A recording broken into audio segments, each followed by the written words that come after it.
What's happening? What's happening, guys? Welcome to Malt Reviews. We have an ultra premium Laphroaig 10. Laphroaig 10. Mike, what could you tell us about this? But not your average Laphroaig 10. This is a late 1960s bottling of Laphroaig 10. It's the 75.7 CL version. It's bottled at 70 proof, and it's actually rarer than both the Italian Bonfanti import and the Italian Filippi Fausto import. We are obsessed with these older Laphroaig 10s, and the reason why he's saying rare is because we never see this one at auction. We know about it from places such as Whiskey Fun and places like that, and other famous reviewers who have tried it, but we don't see it very often. No. So it's a very rare piece. We've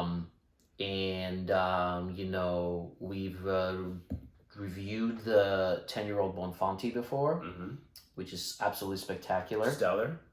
And depending on which one of these legendary Laphroaig 10s you're going to go for, the Filippi went for about 11,000 pounds in the latest auction. So these the ultra special Laphroaig 10s, they go somewhere from like $5,000 to like $12,000-$13,000 depending on which one and the condition, and so they are just absolutely insanely expensive. And you got to remember the ABV isn't high. It's not a crystal decanter. It's a cheap little 2-cent screw cap, and it's colored. Like, even though you think, and I mean, obviously they're fairly heavily sherried, but even though you think go by the color, you can't go by the color. Yeah. Like if you can see it darker in the green glass, you can't always go by the color. Yeah, these older Laphroaig 10s, and yet they keep going for more and more money every auction. Yeah, there are certain whiskeys that are collectible because of the fanciness and the hype and the Lalique Crystal and the Baccarat this and that. As I'm saying this, we're drinking out of these Lalique nosing glasses. Yeah, speaking of Lalique, exactly. And then marketing, this is collectible bare bones because it is some of the best juice that's ever been created. That's why these older Laphroaig 10s, and you're thinking Laphroaig 10, I don't know if I have a Laphroaig 10 somewhere back here, but if you're thinking of what Laphroaig 10 is today, forget that. Hospital, Band-Aid. Yeah, think of Bengay. Think of some of the most magical fruit party that you've ever experienced, and that's why. And it says 10 years old. God knows what's in there, but it doesn't even matter. Well, I was going to say, this is probably like a 1968, 1969 rotation bottling.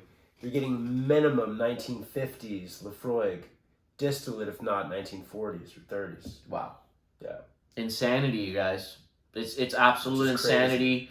These bottles are not supposed to be open. They're supposed to go into a museum so people could look at them. Absolutely. And billionaires are supposed to buy them and then show them. But they get opened on Malt Reviews, and we review them. Yes. Hope you guys appreciate that. And 100-point James Suckling, Lalique. On the nose.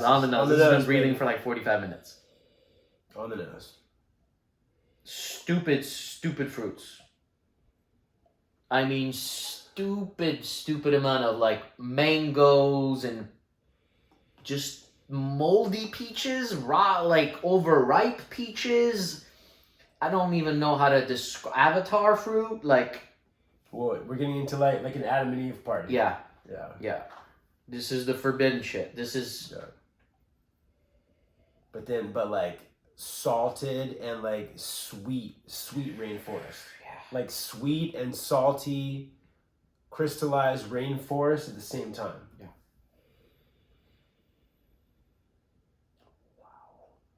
What's the ABV? What ABV is this?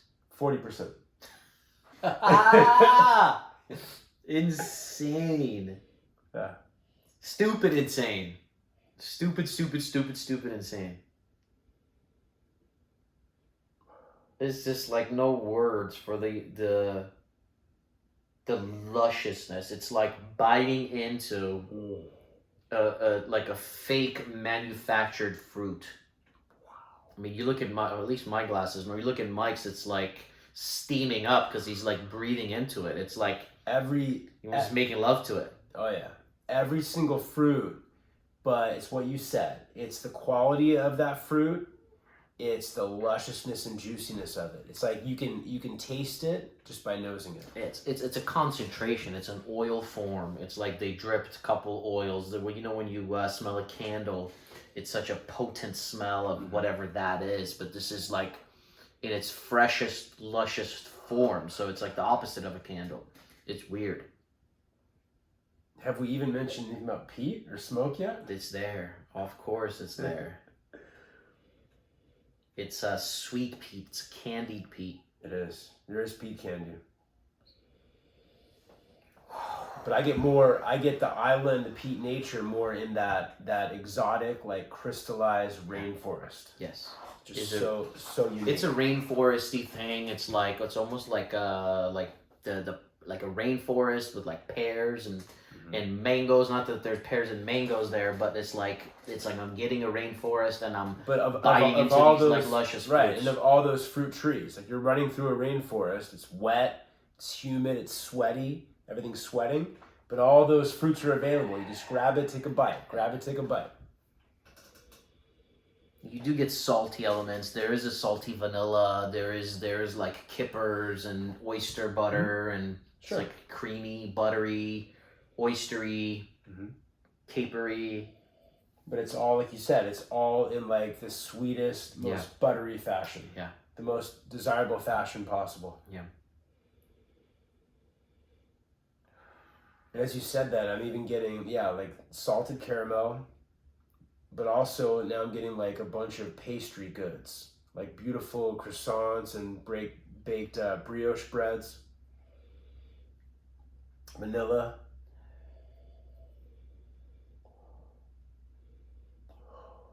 Yeah, French bakery. There's like spices in here, but it's like I almost can't even put like words onto it. I'm like, is it Indian? Is it Japanese? Is it American? And it's like, it's neither. It's its own thing. Yeah. It's Isla. It's Laphroaig 10 spices. Yeah, Isla spices, Laphroaig 10 spices. Yeah. It's unique, man. You even get like a creamy cheese in the background, almost like it's like a Definitely. salty cheese in the background. Salty, but also very sweet. Like a sweet dessert cheese, like mascarpone. Yes. But yeah, definitely some cheese in the background. Yeah, almost like a little almond paste thing going on as well. Absolutely. I don't know. I'm gonna take a sip. It's just like, Let's do it. Wow. It's complex as fuck. it's just more. It's more magical. I don't want to use the word complex. Like it's almost magical. I got you. Yeah. It's definitely one of those like other level magical museum whiskeys. Wow.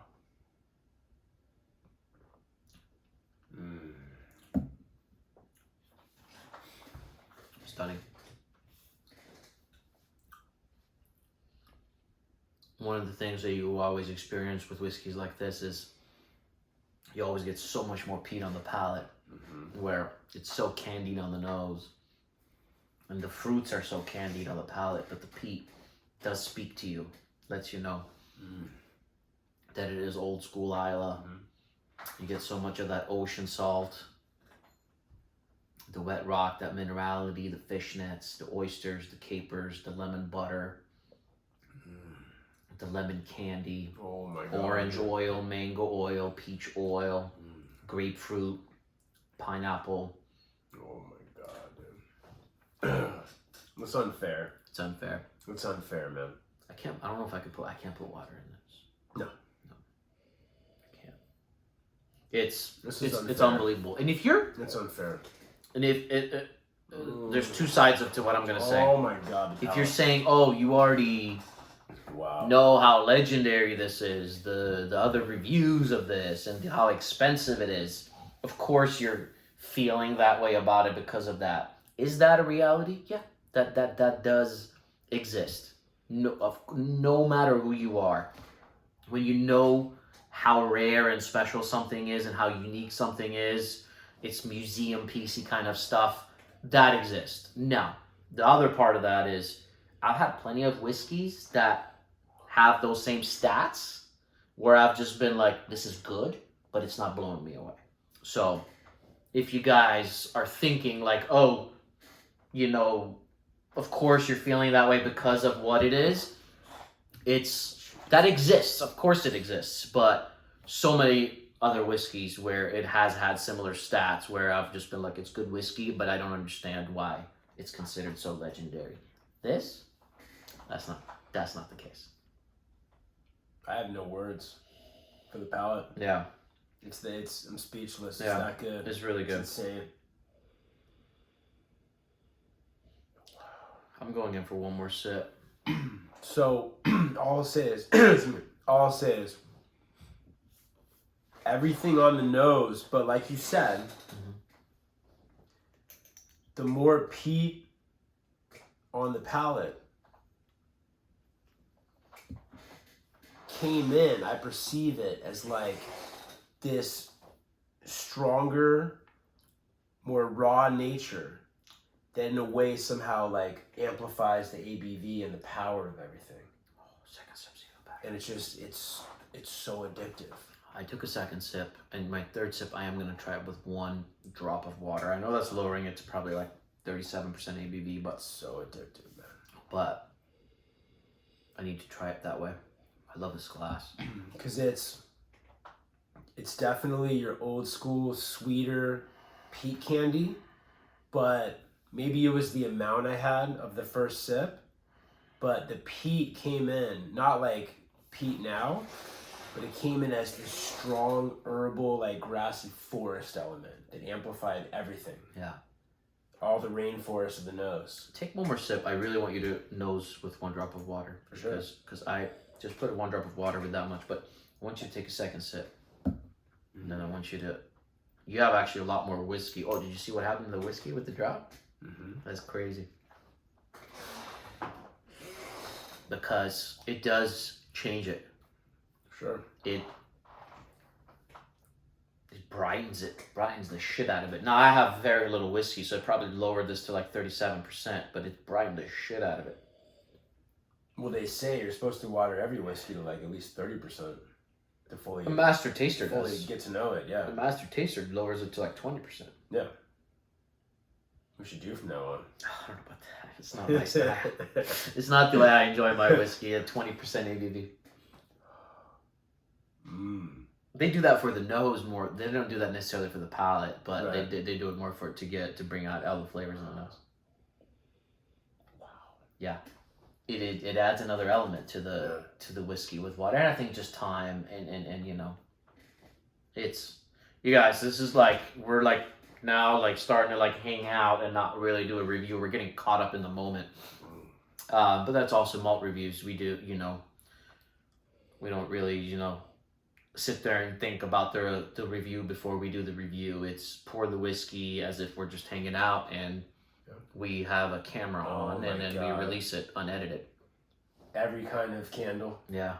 Every kind of wax. Linseed oil. Yeah. Every kind of oil. Yeah. Oh my God. Yeah. Wow. Everything. Paper oil. Paper oil. You nailed it tonight, man. That's a note of the night. Yeah. Paper oil. Paper oil. Yeah. Old 1930s paper oil. Yes. Oh my God. Fucking A, this whiskey, man.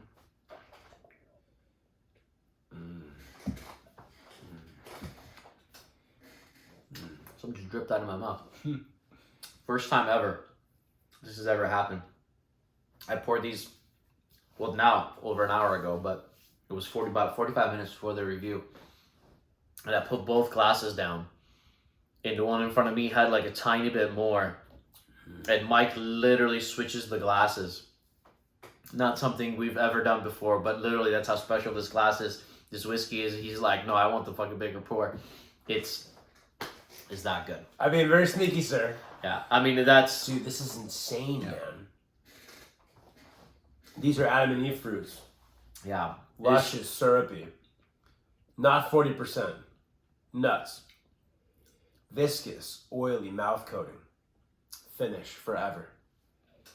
Mike, does someone who's never tried whiskeys from the 50s, 60s, 70s, someone who's drinking current releases, you think they understand this? Because did we fully, we've been now into whiskey for 15 plus years. Did we fully, let's say 10, 11 years ago, did we fully understand what we were drinking when we would get, let's say, like a port of something like this? No. No. No way. No way. It takes time to understand kind of what this is too. I think it's a matter of trying a lot of different whiskeys. 40s distillate, 50s distillate, 60s distillate, 70s, 80s, and then varieties of it, and then lots of current releases and all that. But sometimes there'll be someone who is really, really, really into whiskey, and you will pour them something like this, and they don't truly grasp it. And I think we've also been there before too. And we tried thousands of whiskeys, but we were loving it, but we weren't appreciating it on the level. It's like the more we try, the more we appreciate stuff like this. It's like anything. It takes experience, time, and wisdom. Yeah. It's whiskey wisdom. Yeah. Like anything. And I don't want to sound arrogant saying that, but no, it's the reality. more I drink, the more I appreciate this stuff. No, but is wisdom in regular life, like your grandfather teaching your father, teaching you lessons, arrogant? Yeah, it's reality. It's life. We're not. We're still kind of There's whiskey wisdom. Yeah. This whiskey, I guess, makes me feel a little wise. Appreciating this makes me feel a little wise. Sure. I guess that's what I'm trying to say. Yeah. Maybe you've had the breadth and depth of experience. Yeah. Mike, I want to score this whiskey at 96, but I'm going to score it at 95, and let me tell you why. I'm thinking of 3 other whiskeys that I have scored at 96, and I just like them one hair more. And I want to keep it relative, and then there's two Bowmores I'm actually thinking of, and even though I think I might even like the Bonfanti like half a point more. So when I think of Bowmore by Sen, I think of Bowmore 1964. I scored those 96, and I would pick those slightly over. And it's like, but this whiskey is so damn good, but it's a 95 for me. Okay, for me, there's enough room in the pool. Yeah, 96. 96. I mean, they're different. Yeah, but they're It's museum whiskey.